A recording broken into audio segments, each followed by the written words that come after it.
Chapter 116. Pertemuan pertama, 2. Saya melompat turun dari ketinggian sekitar 100 meter.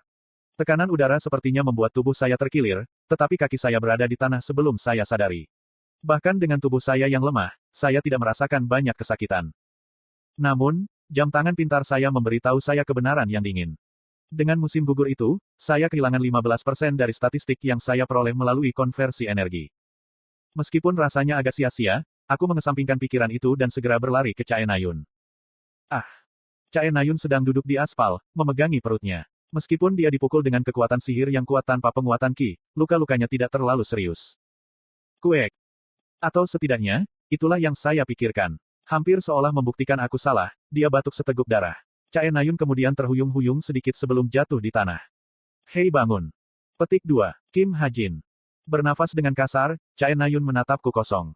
Saya mengambil ramuan dari tas ikat pinggang saya dan menuangkan cairan merah ke mulut Chae Nayun. Minumlah.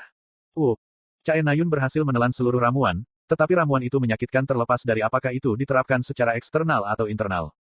Oke. Petik 2. Chae Nayun memutar tubuhnya kesakitan sebelum pingsan.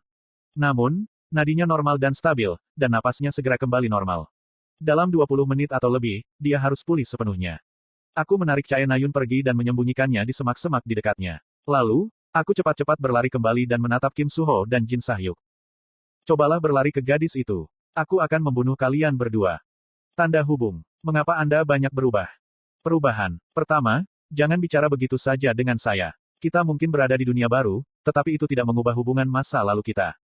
Kim Suho dan Jin Sahyuk mulai berbicara satu sama lain tentang masa lalu mereka. Para bangsawan, petani, ksatria, benua, teknik pedang. Hanya kata-kata yang bisa mereka pahami yang terdengar. Sepertinya perkelahian akan pecah begitu mereka selesai. Sikoal, Rowell. Segera, Jin Sahyuk melepaskan kekuatan sihirnya dengan raungan gemuruh. Kekuatan sihirnya terkondensasi menjadi puluhan tombak dan naik ke udara. Senjata-senjata kekuatan sihir melintas dengan cahaya dingin ketika mereka menargetkan Kim Suho.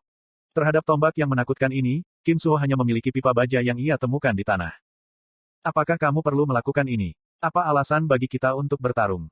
Apa yang kamu merokok? Ngomong-ngomong, apakah pipa baja itu sudah cukup? Setelah bertukar kata singkat, dia mengirim tombaknya terbang seperti peluru. Tombak itu tidak mungkin dilacak dengan mata telanjang dan disertai kekuatan penghancur yang ganas dan ledakan eksplosif. Hampir seperti rudal yang terbang di langit, tombak menghujani langit. Kim Suho menghindari apa yang dia bisa dan menangkis yang dia tidak bisa. Tombak yang melesat menembus aspal, menciptakan kawah besar. Akibatnya, tanah ambruk dan banyak wahana taman hiburan rusak. Setelah 1 menit penuh serangan Jin Sahyuk, Disneyland berubah menjadi gurun tanpa harapan dan impian. Dia OP.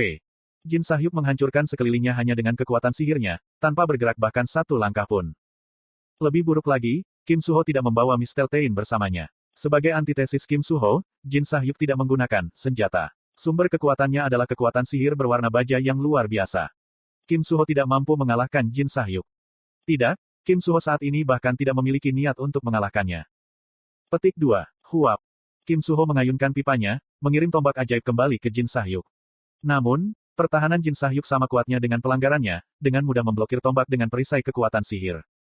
Pada saat yang sama, tombak ajaib menghantam bahu Kim Suho. Meskipun penguatan Ki Kim Suho berhasil menghentikan tombak menembus kulitnya, Kim Suho dikirim terbang oleh dampaknya. Jin Sahyuk tidak melewatkan pembukaan ini. Balok kekuatan sihir menembak ke arah Kim Suho yang masih di udara. Boom, boom, boom, boom. Lusinan ledakan membuat tubuh Kim Suho memantul di udara. Bahkan setelah Kim Suho kehilangan kesadaran, serangan Jin Sahyuk berlanjut. Sepertinya saya tidak punya pilihan selain campur tangan. Syukurlah, saya punya obat siap untuk saat-saat seperti ini. Statistik Anda meningkat 1,5 poin selama 10 menit. Konsumsi yang tumpang tindih semakin meningkatkan statistik Anda sebesar 0,75 poin selama 5 menit. Konsumsi yang tumpang tindih semakin meningkatkan statistik Anda sebesar 0,375 poin selama 2 menit dan 30 detik. Merasakan gelombang energi mengalir ke seluruh tubuhku, aku perlahan berjalan dan berdiri di depan Kim Suho. Saya tidak bisa tidak bertanya-tanya apa yang saya lakukan sebagai karakter pendukung, tetapi kenyataan telah menyimpang dari naskah lama. Sebagai karakter yang dimasukkan ke dalam skenario baru ini, saya harus memperbaikinya. Istirahat dulu. Siapa? Oh, pria dari kemarin. Petik 2. Mungkin karena kontak mata kita kemarin, Jin Sahyuk berhenti menyerang sejenak. Kamu gurunya. Guru. Saya kira saya tidak terlihat seperti siswa sekolah menengah dengan janggut saya. Aku menyeringai dan membuka mulut untuk memperbaikinya. Tetapi pada saat itu, tombak ajaib Jin Sahyuk melesat ke arahku. Bahu, leher, jantung, kaki kanan, lengan kiri. Dalam sekejap mata, 6 tombak melesat melewati saya, mengunci saya di tempat. Ledakan. Sebuah ledakan besar meletus di belakangku. Saya jatuh dalam linglung pada serangan tiba-tiba, tetapi saya segera tersentak. Niat membunuh Jin Sahyuk masih ada. Dengan kata lain, dia belum selesai. Aku segera mengaktifkan bullet time ketika satu tombak ditembakkan ke kepalaku. Di dunia yang melambat, setidaknya aku bisa merasakan gerakannya. Aku memiringkan kepalaku ke samping dan menghindari tombak oleh kulit gigiku. Ledakan. Tombak itu kemudian mengenai komedi putar di belakangku dan meledak. Petik 2. Jika Jin Sahyuk melanjutkan serangannya, aku tidak akan selamat. Namun, dia hanya menatapku dengan ekspresi terkejut. Kamu menghindari itu. Saya pikir pasti Anda tidak akan melakukannya karena Anda tidak bereaksi sama sekali pada 6 lainnya. Petik 2. Melihat matanya yang berbelit-belit, jantungku mulai berdetak kencang. Matanya penuh minat. Saya tidak yakin apakah itu karena apa yang terjadi tadi malam, tetapi Jin Sahyuk melebih-lebihkan saya. Dalam hal itu, mungkin yang terbaik adalah saya memainkan peran. Kenapa kamu tidak berhenti di sini? Kim Suho dan saya bahkan tidak membawa senjata kami. Petik 2. Saya berbicara dengan sangat mengesankan. Jin Sahyuk yang saya tahu bukan tipe yang tidak bisa menahan emosinya. Karena dia memukuli Kim Suho, dia harus puas. Dan mengapa kamu tidak menjawab pertanyaanku? Apakah Anda gurunya? Petik 2. Jin Sahyuk bertanya sekali lagi. Aku menggelengkan kepala. Tidak, aku teman pria yang kamu kirim terbang. Lalu pergi. Kalau tidak, aku akan menguburmu bersamanya. Petik 2. Jin Sahyuk lebih kejam dari yang aku kira. Tanpa pilihan lain, saya memasukkan tangan ke saku. Dari kelihatannya, Jin Sahyuk tidak punya niat untuk berhenti di sini. Kalau begitu, aku harus memanfaatkan kepribadiannya yang ceroboh untuk keluar dari situasi ini. Saya mengompres Aether menjadi koin 500 won dan memindai itu. Ketika saya perlahan-lahan mengeluarkannya dari saku, saya melihat nomor yang tertulis di situ 40%. Apa itu? Jin Sahyuk mengerutkan alisnya melihat koin 500 won. Sudah kubilang, aku tidak membawa senjataku. Begitu. Jadi, aku harus melemparkan ini ke wajahmu. Ketika aku mengatakan itu dengan mengangkat bahu, Jin Sahyuk mulai mencibir. Untungnya, kepribadiannya yang arogan tampaknya tetap sama. Saya mengeluarkan batuk kering dan bertanya dengan hati-hati. Bisakah aku mencoba? Petik 2. PVTT. Cobalah jika Anda pikir Anda dapat memukul saya. Petik 2. Dia mengulurkan tangannya, menunjukkan kesediaannya untuk menerima seranganku. Aku tersenyum dalam hati saat aku memegang koin 500 won. Saya hanya punya satu kesempatan. Saya harus memukul kepalanya dengan koin. Saya membungkus koin dengan semua kekuatan sihir stigma dengan properti anti-sihir dan menambahkan satu item lagi ke dalamnya. Pil ginseng. Menjaga kekuatan sihir yang dipancarkan dan memperkuatnya. Itu adalah metode yang mirip dengan apa yang saya gunakan di masa lalu untuk membunuh Evandel dan mendapatkan Aether. Aku melelehkan pil ginseng ke dalam kekuatan sihir anti-sihir yang menyelimuti koin. Lalu, aku melotot ke Jin Sahyuk. Dia mengawasiku dengan mata penuh antisipasi. Sementara dia tidak menunjukkan tanda-tanda membela diri, kekuatan sihir anti-sihir mulai mengeluarkan cahaya biru terang setelah diresapi dengan pil ginseng. Oh, itu sangat menarik. Petik 2. Huap. Tanpa menunjukkan keraguan, saya mengerahkan semua kekuatan yang saya miliki ke lengan kanan saya. Otot-otot di lengan kananku menggembung ketika aku memeras setiap tetes kekuatan sihir stigma dan melempar koin itu. Koin itu melesat ke arah Jin Sahyuk, berputar dengan ganas. Kekuatan sihir stigma meningkatkan kekuatan koin berulang kali. Jin Sahyuk menyaksikan gerakan koin dengan nyaman dan menciptakan perisai kekuatan sihir. Siapapun dapat melihat pada pandangan pertama bahwa ada sesuatu yang unik tentang kekuatan sihirnya. Jelas dan ketangguhan perisainya adalah buktinya. Tapi tidak peduli seberapa kuat kekuatan sihirnya, itu adalah kekuatan sihir pada akhirnya. Drur. Menggunakan kekuatan sentrifugal dan rotasinya, koin anti-sihir mengebor sebuah lubang di perisai Jin Sahyuk, terus melalui dan menyerang daerah di antara alisnya. Apa? Koin itu mulai mendorongnya dengan keras. Jin Sahyuk tetap membuka matanya saat dia bertahan dari kekuatan koin. Ketika dia didorong kembali, kakinya membajak aspal. Petik 2. Persetan. Koin akhirnya berhenti, tetapi Jin Sahyuk bahkan tidak menunjukkan tanda-tanda pingsan. Dentang. Koin jatuh ke tanah. Pada saat yang sama, dua aliran darah mengalir dari dahinya. Itu menyakitkan. Jin Sahyuk memadatkan kekuatan sihirnya sambil memberiku tatapan mematikan. Namun, koin saya pasti berhasil merusak otaknya. Otak adalah organ vital dalam menggunakan kekuatan sihir. Akibatnya, dia tidak bisa menyingkat kekuatan sihirnya menjadi bentuk yang diinginkannya, dan itu berulang kali rusak. Ini tampak seperti peluang emas. Namun, saya hanya menatapnya tanpa melakukan apa-apa. Itu karena aku tidak bisa menggerakkan jari sekalipun. Seiring dengan kekuatan sihir stigma, saya juga telah memeras setiap peningkatan stat dari energy conversion. Saya bingung apa yang harus dilakukan. Tetapi pada saat itu, seorang pria muncul seperti penyelamat. Cukup, kembali. Itu adalah pria misterius yang bersama Jin Sahyuk tadi malam. Tampak muncul entah dari mana, dia meraih lengan Jin Sahyuk dan menariknya kembali. Petik 2. Ah, lepaskan aku. Saya baik-baik saja. Saya masih bisa membunuhnya. Petik 2. Terlepas dari apa yang dia katakan, dia tidak dalam kondisi yang baik. Dia bahkan tidak bisa berdiri tegak dan terhuyung-huyung. Sambil menghela nafas, pria karate itu memotong leher Jin Sahyuk. Segera, cahaya di matanya berkedip, dan dia jatuh ke tanah. Pria itu mengambil Jin Sahyuk dan menggantungnya di bahunya. Lalu, dia balas menatapku. Matanya dingin.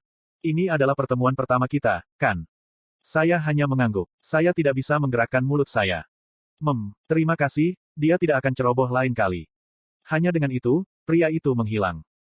Pada saat Heroes yang dikirim tiba dan sedang membereskan kekacauan di Disneyland, lelaki itu sedang bergerak dengan Jin Sahyuk di bahunya.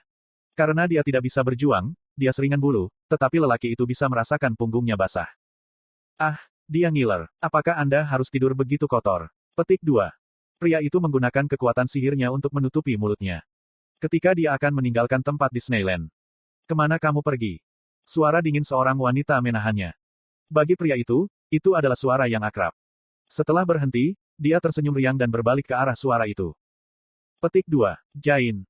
Suara yang memanggilnya milik seorang wanita, tetapi orang di depannya adalah seorang pria berpakaian seperti penjaga keamanan Disneyland. Tetapi karena suara Jain, dia dengan mudah mengenali bahwa itu adalah dia.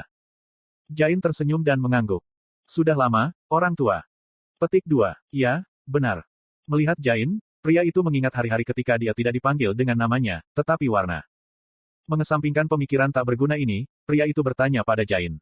Aku dengar kursi kosong akan segera terisi. Apakah bocah cilik tidak ada di sini? Bocah cilik, merujuk ke bos, dan di dunia ini, hanya dia yang memenuhi syarat untuk memanggilnya seperti itu. Jain membalas dengan sederhana. Aku lebih suka tidak melihat darah. Oh, gelombang mengkhawatirkan aku. Tidak, aku mengkhawatirkan bos. Karena dia tidak bisa menang melawanmu. Petik 2. Petik 2. Pria itu menatap Jain dengan penuh perhatian. Dengan hanya melihat, kamuflase Jain menghilang. Segera, penampilan cantiknya yang sebenarnya terungkap dengan sendirinya. Petik 2. Lalu kenapa kamu datang? Tak ada alasan. Saya hanya ingin melihat seberapa baik Anda melakukannya. Petik 2. Jain melirik gadis di bahunya. Sepertinya kamu sudah menemukan anak baru. Mendengar ini, pria itu hanya tersenyum. Benar, dia muridku. Padahal, dia agak istimewa dan terus-menerus berusaha membunuhku. Petik 2. Pada saat berikutnya, kekuatan sihir mengembun di sekitar tangan pria itu. Tidak, tangannya berubah menjadi kekuatan sihir itu sendiri. Jadi, Jain sepertinya kamu mendapatkan kepercayaan diri. Atau apakah Anda menjadi tidak takut? Petik 2. Tangan kekuatan sihirnya goyah seperti gelombang panas. Mustahil bagi apapun yang melakukan kontak dengannya keluar tanpa cedera. Namun, Jain tabah bahkan pada ancamannya yang jelas. Ingat apa yang kamu katakan. Orang-orang yang memiliki sesuatu untuk dilindungi tidak dapat bertindak seperti yang mereka inginkan. Petik 2. Jain menggerakkan tangannya dan menunjuk gadis di bahunya. Sama seperti bagaimana kamu bisa membunuhku, aku bisa membunuh gadis itu. Petik 2. Saya kira kamu benar. Pria itu tersenyum ringan. Pada saat yang sama, kekuatan sihir bergelombang di sekitarnya menghilang seolah-olah itu tidak pernah ada. Kalau begitu aku akan pergi sekarang. Senang bertemu denganmu. Petik 2. Pria itu berjalan melewati Jain di bawah sinar bulan yang redup. Melirik punggungnya, Jain melanjutkan apa yang dikatakan wanita itu. Apakah kamu baik-baik saja pergi seperti ini? Suara Jain terdengar di belakang pria itu. Hitam baru ditemukan oleh bos. Serigala disewa hanya untuk membunuhmu. Petik 2. Pria itu terus berjalan tanpa menjawab. Sama seperti bagaimana Fenrir melahap Odin hidup-hidup, bos memberi nama Kim Hajin, berharap untuk mereproduksi mitos kuno. Fenrir ada di sana. Baru kemudian pria itu berhenti. Di wajahnya yang tersembunyi dari pandangan Jain adalah senyum tebal yang mengejutkan. Aku berharap yang terbaik untuknya. Pria itu ingat apa yang dilihatnya sebelumnya. Meskipun kecerobohan bodoh Jin Sahyuk memainkan peran besar dalam hasilnya, bocah itu telah menekan muridnya hanya dengan satu koin khusus. Sepertinya, pria itu berbalik, mengungkapkan senyum di wajahnya. Dia memiliki potensi. Sikapnya yang santai seolah-olah dia benar-benar ingin dibunuh. Mendengar ini, ekspresi Jain berubah masam, tapi dia membalas senyum yang lebih tebal, menolak untuk kalah.